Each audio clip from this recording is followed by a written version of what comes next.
नमस्कार दोस्तों, मैं सुनीता कथा मंथन में आप सबका स्वागत करती हूँ।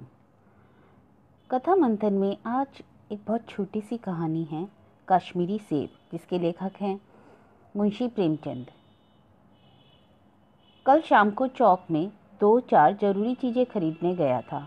पंजाबी मेवा फरोशों की दुकानें रास्ते ही में पड़ती थी। एक दुकान पर बहुत अच्छे रंगदार गुलाबी सेब सजे हुए नजर आए तो जी ललचा उठा।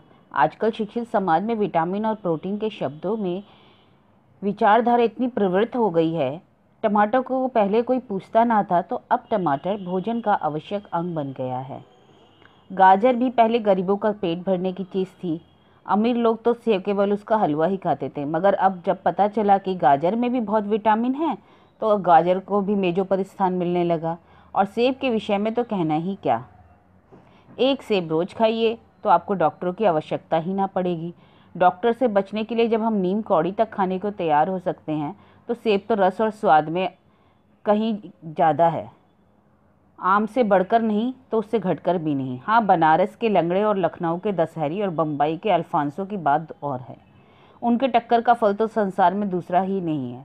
मगर उनमें विटामिन और प्रोटीन है या नहीं, तो काफ़ी है या नहीं, इन विषयों पर अभी भी पश्चिमी डॉक्टर की व्यवस्था देखने में नहीं आई है। सेब को यह व्यवस्था मिल चुकी है। अब वह केवल स्वाद की चीज़ नहीं, गुण की भी है। हमने दुकानदार से मोल तोल किया और 8 सेब शेर मांगे। दुकानदार ने कहा, बाबूजी, बड़े मज़ेदार सेब हैं, खास कश्मीर के हैं, आप ले जाइए, खाकर तबीयत खुश हो जाएगी। मैंने रुमाल निकालकर उसे देते हुए कहा, चुन चुन कर रखना।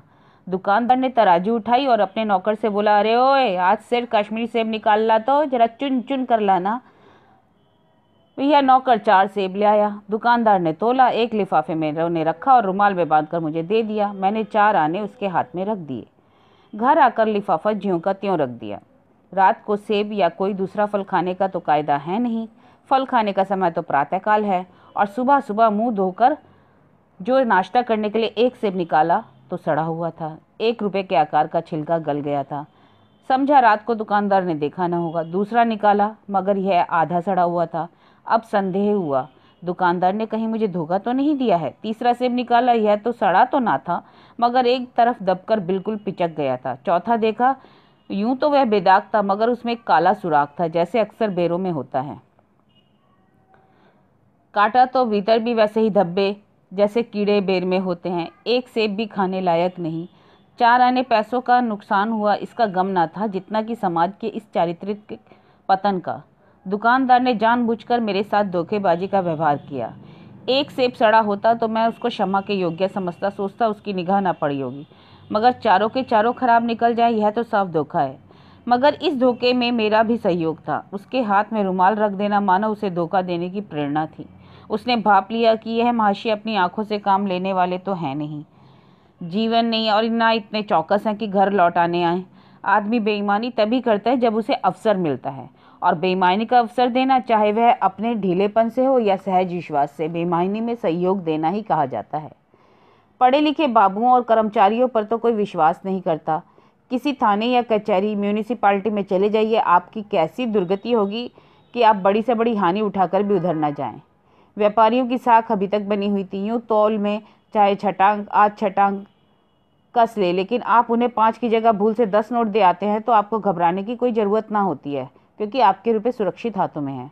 मुझे याद है, एक बार मैंने मुहर्रम के मेले में एक खोंचे वाले से एक पैसे की रेवड़ियाँ ली थी और पैसे की जगह अठन्नी दे आया था। घर आकर जब अपनी भूल मालूम हुई तो खोंचे वाले के पास दौड़ा। आशा नहीं थी किंतु कि मुझे अठन्नी लौटाएगा, लेकिन उसने प्रसन्नचित्त मन से अठन्नी लौटा दी और उल्टे मुझसे क्षमा भी मांगी। और यहाँ देखिए, कश्मीरी सेब के नाम पे सड़े हुए सेब बेचे जाते हैं। मुझे आशा है कि पाठक बाजार में जाकर मेरी तरह आंखें ना बंद कर लिया करेंगे, नहीं तो उन्हें भी कश्मीरी सेब ही खाने को मिलेंगे। धन्यवाद।